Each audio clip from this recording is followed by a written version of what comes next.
What's Your Work Fit is sponsored by Hudson Davis.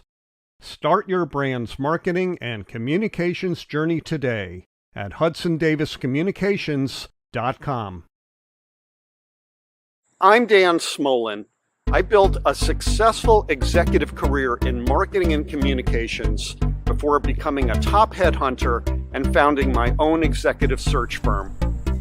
Now get this, every day, mainstream media runs stories in which old school bosses and thought leaders frame your work and workplace issues in ways that are often divisive and unmeaningful. And that's just crazy. The time has come for you to answer the question, what's your work fit? So that your work and career fit who you are, how you want to live, and what you want your lasting contributions to be. What's your work fit? It answers your questions and tackles the issues that keep you up at night about advancing your career in this time of workplace revolution. So let's get started.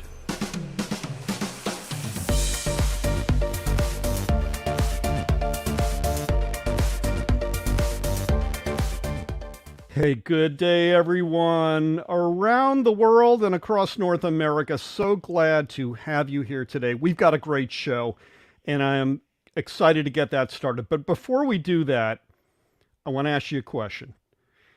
If you asked a question of us in a future What's Your Work Fit episode, and you were able to get a free baseball cap, would you do it? I hope the answer is yes. And here's how it works. If you come up with a great question that we ask on a future show, the type of thing that's keeping you up at night about your work that you do and hope to do, send it to me, Dan at dansmolin.com. And if we pick your question, I will personally send you this baseball cap with my gratitude. Okay, that's it for the self-promotion today. I am so happy to introduce my guest today, Debra Olshan Cooper. Hello, Debra from South Florida. How are you? Hello, Dan. I want to win one of those caps, so I'm going to put a question in there. Well, there you go. Okay, Debra is the founder and president of Your Career Design Lab.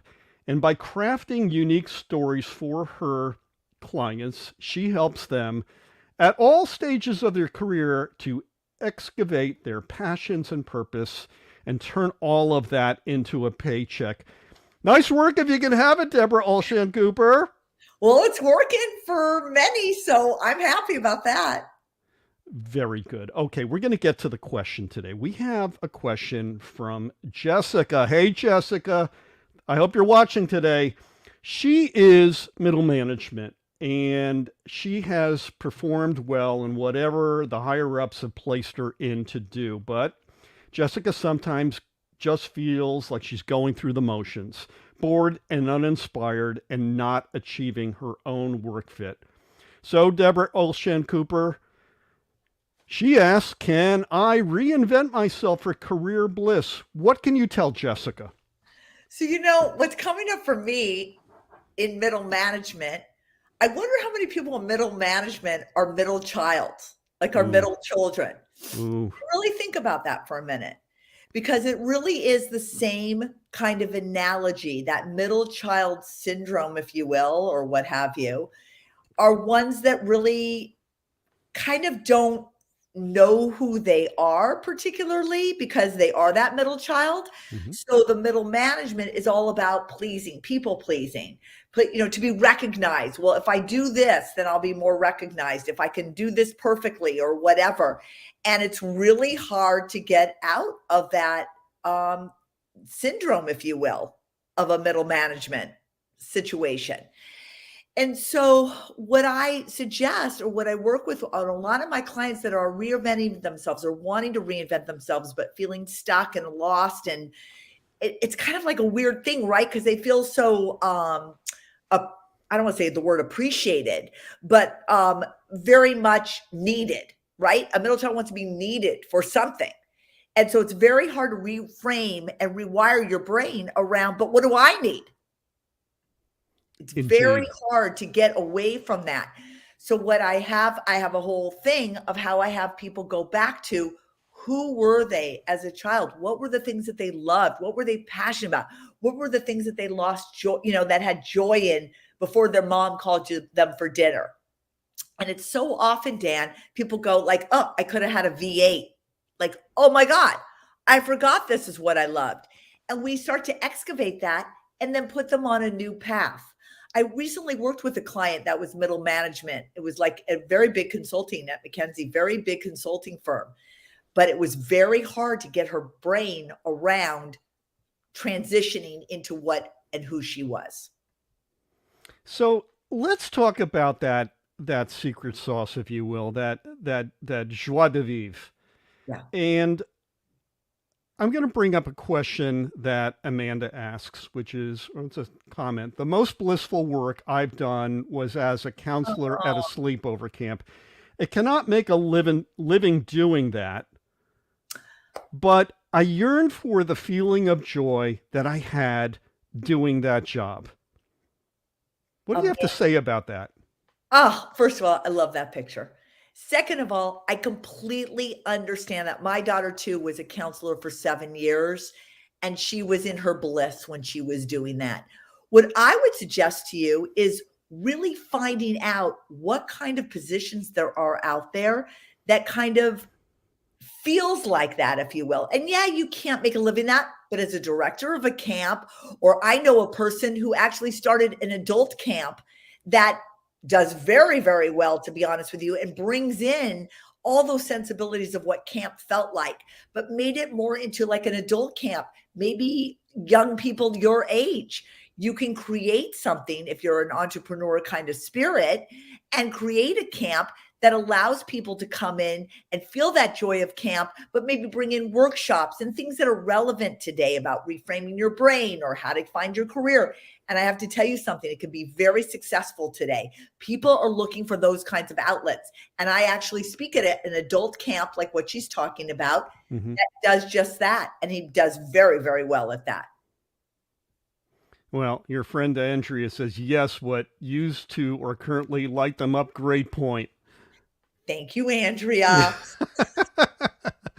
So, David's a CPA, and this is going to resonate with a lot of people that have, the great job. Maybe like in David's case, who I know, he inherited the business from his late father, who sent him off to school to become an accountant, and he crushed it, and he made a great living, and he's got all the trappings of a great life, and he's freaking bored. He's bored. 20 years of this stuff, and he's bored. So he took up photography, and he is selling prints on Etsy. That's his new side hustle, and he's wondering if it could be his work fit. David, absolutely. I can't tell you how many people I'm working with now that their side hustle is becoming their job since the post, pandemic. So many people who started their side hustle has become their career. And again, as you know, Dan, my background's in public relations and marketing. Yeah. So I really infuse that idea now of how can you publicize yourself? How can you market yourself in this marketplace of careers? And it goes seamlessly. It would be to sit down and kind of figure out what kind of photography he does. I'm actually working with a client right now. Same deal, was in a job he didn't like, started doing photography, doesn't really want to do wedding, but want to do more portraits. And we're marketing him now as a portrait, getting him into some corporate level things. It's out there if you know how to market yourself, but it can totally be viable. My 8th grade teacher, I caught up with him at a middle school reunion about 10 years ago. And he goes, guess what I'm doing now? He says, portrait photography. I love it. Right? Right. Then you never feel like you work a day in your life. My father used to have this saying, Debra, find something you love to do, get really great at it, and the money will come. And I am a total proponent of that. And with David, if photography is what he loves and that is his passion, it is time to move forward on that. He does large image black and white photography, and it is just stunning. And I talked to him and I said, what are your influences? And I think he said Marcel Duchamp. Wow. So It's really old interesting. school. Yeah, Dan, what's so interesting? And David, if you're listening, it's so interesting. I had a guy many years ago who wanted to be a photographer, Mm. but he was in finance and he was like blown out. He was like so bored he couldn't stand anymore. So it's like, oh, let me see your stuff. And it was very editorial, it was like very different kind of photography, wedding photography. We made him the #1 photographer in the world for weddings. He now lives in Paris. He does weddings in Cuomo and Italy and all over the world. Wow. As one of the top 10 photographers of the world. And he was working at Merrill Lynch before. So it absolutely can happen. So you're working with those middle manager types, and I can just imagine the input phone call. I don't know what else to call it. That's what they call it in therapy. Yeah. Which you probably should have an MSW at the end of your name, Debra Olshan Cooper. You're right. But in all seriousness, what is that first phone call like when you have to get somebody who is so used to structure? Because that's what made them successful doing their boring work, or the work that doesn't give them bliss. And yes, you talk about the things that get them back to when they were potchking around in their room before dinner and mom called them. But how do you get somebody who's not comfortable with going back to that blissful dreamlike state that we all had as kids? How do you make those first initial steps to say, Joe, listen to me. This will work. Play through. You know what? Because that's exactly what I say. And I can guarantee you that 99% of the times, that is where we start to excavate and find that joy. First, when you're in middle management and you're bored, or you're stuck, you're feeling lost, you got to get found, to be honest with you. And that comes from finding who you are. Dan, and you and I have spoken about this throughout our lives, especially middle managers. I find, to be honest with you, no one ever asked you, who are you? It was, what are you going to be when you grow up? What are you going to do? What's your GPA? Where are you going to college? And that mindset takes us into our workplace. So we need to go back and rewire and reframe those beliefs, because middle management is all about, to be honest with you, a lot limiting beliefs. I can't rise up the ladder, or I can't be in that position. I can't ask for that position. We've got to go back to say, you know what? I am worthy. I am good enough. I don't have imposter syndrome. And we need to eliminate the limiting beliefs, reframe it with beliefs of your worth, which does come back, I hate to say it, to your childhood, because we knew who we were as children before parents and teachers told us we were otherwise. And from that place, we go through the proverbial questions, like, what are your strengths? Tell me a little bit about yourself, and create stories around that, lay it into our bodies so that we can tell it with conviction and confidence, A, for ourselves, and B, to others. So I can imagine, because as 20 years as a recruiter, I had a lot of phone calls like this. And oftentimes I would get the call from the person that said, I've done everything I've done here. I've done it well. I got to move on. But never was it about, I want to find something that's going to make me blissful. So here's what would often happen. And of course, I'm unaware of it, which is, okay, this person's ready for their next step up the misery ladder, doing perhaps the same thing, getting paid more, or doing more of it and getting a better title. And why is that? And why was that? And it was because, and I would imagine to a certain degree still is, that the notion of success that we all had as executives or as professional careerists did not come from our own hearts. Yeah. They came out of the mouths of supervisors who said, you want to be a success doing this job? You got to work 80-hour weeks. You got to be in here. You got to be crushing it. You got to be a multitasker. You've got to be aggressive. Can you speak to how we start unraveling that deleterious narrative, Debra? Yeah. Because it's so hard. I mean, this is the way I've got to be. Yeah. And that is really the thing that I work most with, Dan, Mm. is I saying excavating people's beliefs from years and years of those kinds of things. I remember working at Saatchi and Saatchi. I'll never forget this. You know, I'd come in at like 7 o'clock in the morning. Misery and misery. Oh, total. And then at like eight, it would be about like 7 o'clock at night, you know, when I felt like people were kind of going out. And I remember my boss getting me at the elevator and she's like, half day. Yeah. And when I got in the elevator, you know, I gave the middle finger and I was like, ah! Like that feeling. And I know a lot of people watching this have that feeling like you just want to give the finger or you want to like just scream and yell and like, you know, you kind of thing.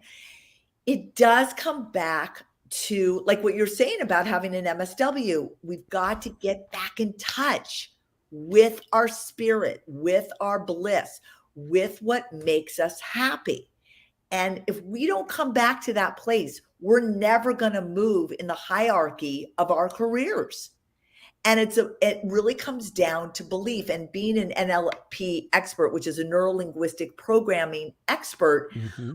When you rewire those beliefs and start to let them go and reframe them with new beliefs, you kind of go, oh my God, what was I holding on to? You know, it's like somebody it's almost like you're in a fight with yourself in these kinds of things, right? It's like, I don't like that person. I don't like who I am. I don't want to talk to that person again. And then years later you go, what was I like even in a fight about? Like, I don't even remember what that was about. And it's the same with the work life. We're sort of in a fight with our beliefs about where we need to be, but we want to leave that playground and go to a new one. So am I making sense? That's where it really comes down to self. It has nothing to do with where you are in your career. It has to do with who are you in your career. And if you don't like who you're showing up every day, you got to make a move. So I want to bring in M, who I met because she and my daughter worked together at a summer camp. That's how I happen to know her. And she's a little older than Darren, but she says, my friends and I look at work with fear that our jobs will soon be wiped out by AI. I think that is like breaking headline every week right now. And she likes this discussion because it makes her hopeful about her own career. Thank you, Em. Thank you, Em. For all the young people out there, those are like who I want to get to as well. You know what I mean? Yeah. Is that you deserve to have a chance in the world. And this is the time to really frame up your house. You know what I mean? You got to lay that foundation of what we're speaking about today. So when you go out to be interviewed, I can't tell you, I just worked with two people that are like Darren and Em's age. And somebody like applied for a job, and this is for everybody out there. And she goes, well, I didn't hear anything back. I'm like, oh my God, well, you're never going to hear anything back. So why aren't you taking that initiative to go, by the way, I applied for this job 2 months ago. I didn't hear anything. I'm still interested. Do you know within 24 hours of taking that step forward, she not only got a response back because we framed it up, but then she had the 2 interviews, and one she completely nailed because we went over all the questions. And what I want to tell young people is you can't be afraid. You know, we always futurize. And I think a lot of middle managers do too, right? We're futurizing and we're catastrophizing or whatever. It's about being in the moment of being yourself. And from that place, from confidence and conviction, then going out into the world. But like people our age, Dan, or a little bit younger, we just went out not knowing who we are. We went out in our relationships. We went out in careers like that. And we didn't know who that H we were. Oh, amen, sister. Because back in the day, I mean, I remember the dean at my program at Ithaca College was absolutely like that. You have to be brazen. You got to like knock everybody out of the way. Okay, we were all going into broadcasting. I think that was partly the narrative. And some of us developed probably reputations for arrogance as a result and got slapped back a little bit. This generation now is a little different. They're much more deferential. They're also traumatized. Yeah. And that trauma, I think, informs some of the things you just said. Have I heard back yet? Right. It takes time to have a conversation, right? Right. And so let's thank you, Andrea. Who speaks of Yeah. this. What advice do you have to the current graduating class who are afraid to pick a lane because they have too many interests? That's a really good question. How do you unpack that one? Andrea, that is like such a great question. In fact, it's interesting you say that because yesterday I'm working with a client and she wants to be in sustainability. And I'm telling you, she probably took every course there was to Right. take at University of Florida. So I'm like, well, what was of interest to you? And it was like, I think I heard crickets, but I'm not sure. I don't know if they were birds, crickets, or alligators, but it was like, oh my God, of all the classes, I mean, do you want to be in plastics? Do you want to be in sustainability? Do you Yeah. want this or that? And it was like dead silence. So we really then, after all the work that I've been doing with her, really start to unpack of where is your interest. But it was like she was stuck at the lane, to Andrea's point.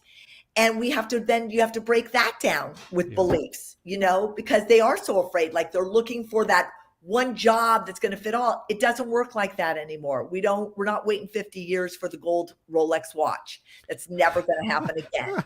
It's take one baby step into what your interest might be, and from there grow and learn. And if I could reframe that with kids like Em or what Andrea just asked, get in it. Stop putting so much pressure on yourself. You'll find your way. Just take the first step. The biggest problem with sustainability, and I knew this because I recruited in it, is that it is as big as the earth. Yeah. No pun intended. It's huge. It covers everything. It's almost better to say, I love the fact that you care about the planet and people and all that. But, understand there are a lot of different kinds of work that are enmeshed with sustainability, or which sustainability is enmeshed in. You might be a good salesperson. There are a lot of sales jobs right now that are, involved in selling clean tech products. It's one of the fastest growing sectors of the economy. Absolutely. So as you said, break it down. Learn what you're really good at. More importantly, learn what you are really passionate about, and the rest will fall into place. Talk to me about this cohort that you and Andrea know so well, which is people who are either going into college or graduating from college. And oftentimes, it's not just them that you're counseling, it's their nervous parents who are paying the bill for your services, who might say to you, I just want this kid to get connected. They want him off the books. Let's face it. Right? Yeah. And it's not about that. So, and I'll get into my own story about my daughter in due time with this, but I want to hear from you. How do you work with a well-intentioned parent who can do a lot of harm with that? I just want them to get connected and off the books. Okay. Do we have how many hours? Wait, the show is only like an hour, right? So is this like an ongoing series we can do here? Is this going to be like a Netflix movie? Here's the deal.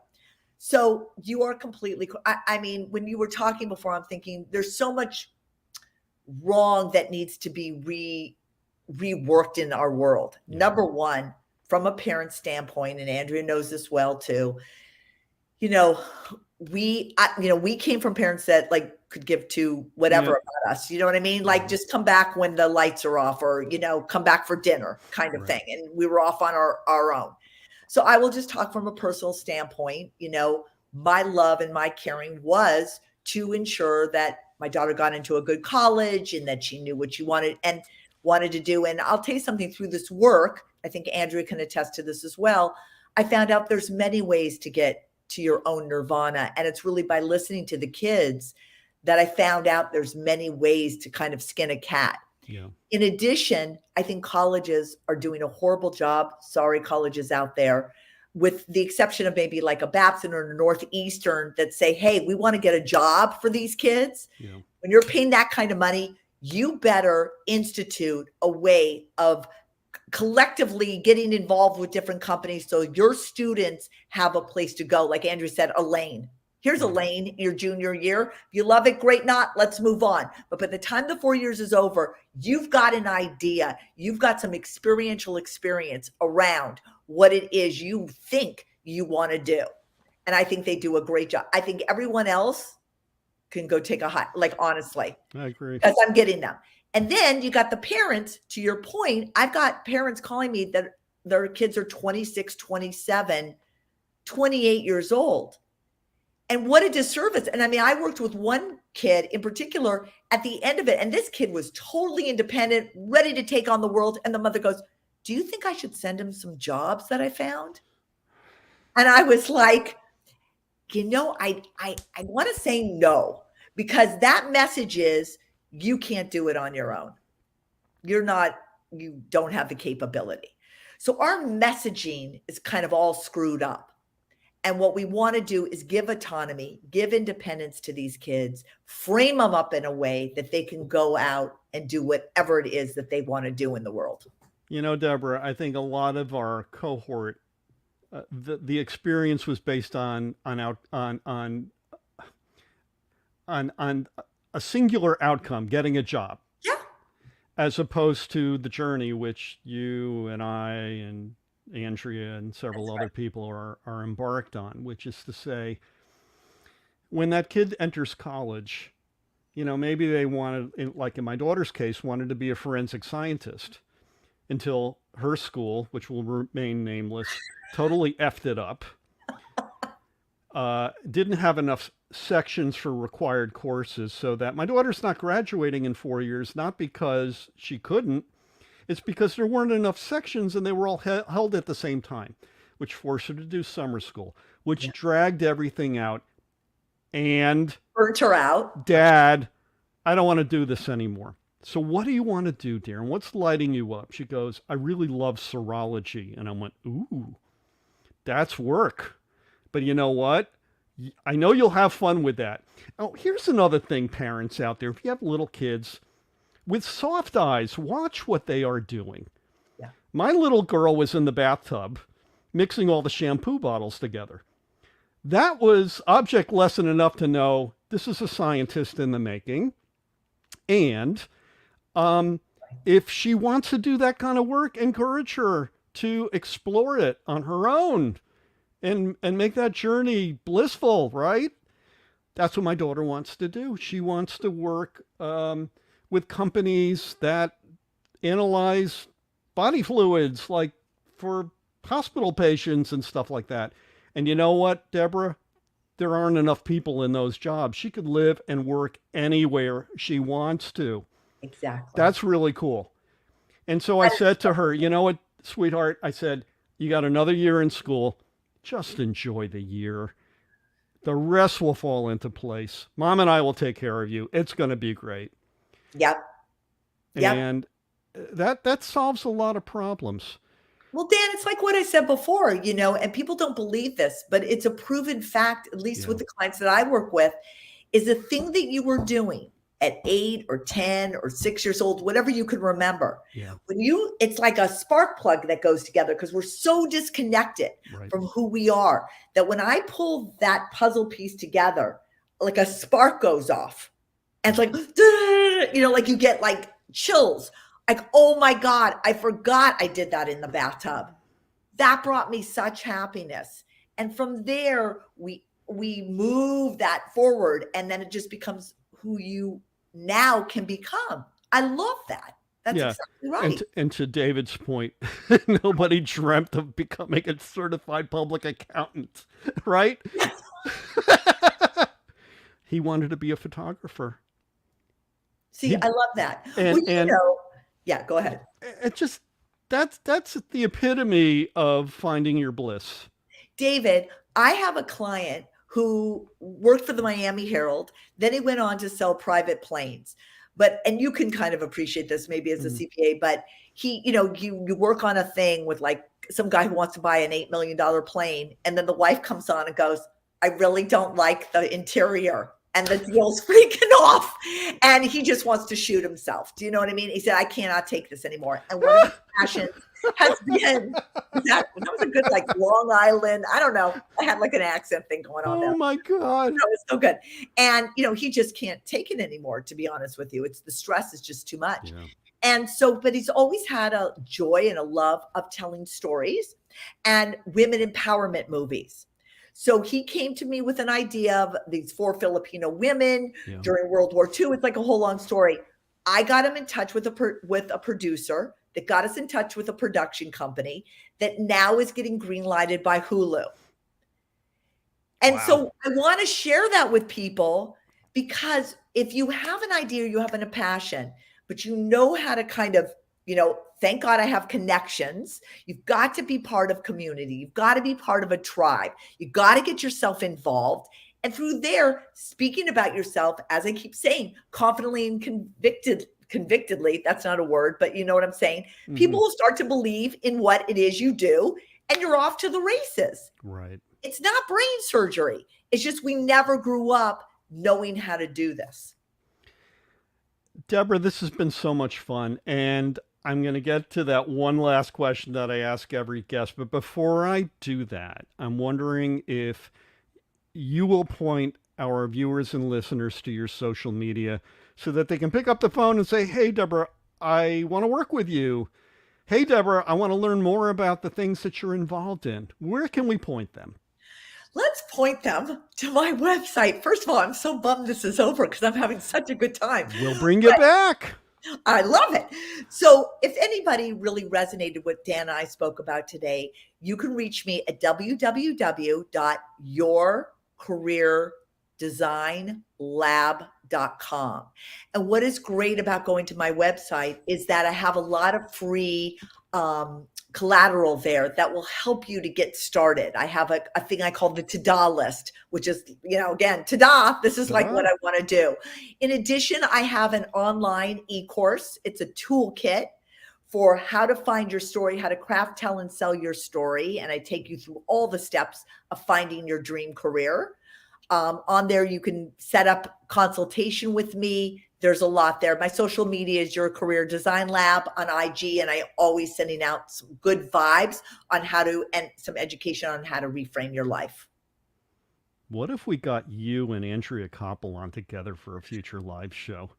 That would break the internet, wouldn't it? I think it would. I know that when we speak, it breaks the internet. Andrea, let's make it happen. Okay, everyone, it's time for the burning question. What's your work fit? So, Debra Olshan Cooper, what attribute, condition, experience, place, or state of mind makes work a part of your day, doing many meaningful things and not the all-consuming time suck of a day? Oh, I love that. You know what? I would say first, it's funny you have that as the last, but it's kind of the first, is your mindset. Right. Got to reframe the mindset. Find out who you are. Yep. Take those passions, play around with them, know what it is that you want to do. Find a coach. And I'm not trying to sell myself, but find somebody who can help you to be your GPS. Everybody needs a GPS to find their direction. Use that GPS to go in the direction of your dreams, and it will be there. And that's what I suggest. And for whatever people that are in middle management, just anybody right now who's on this, who is hating what they're doing, who is dreading it, who's having anxiety, I'm sorry, but your career and you deserve a chance.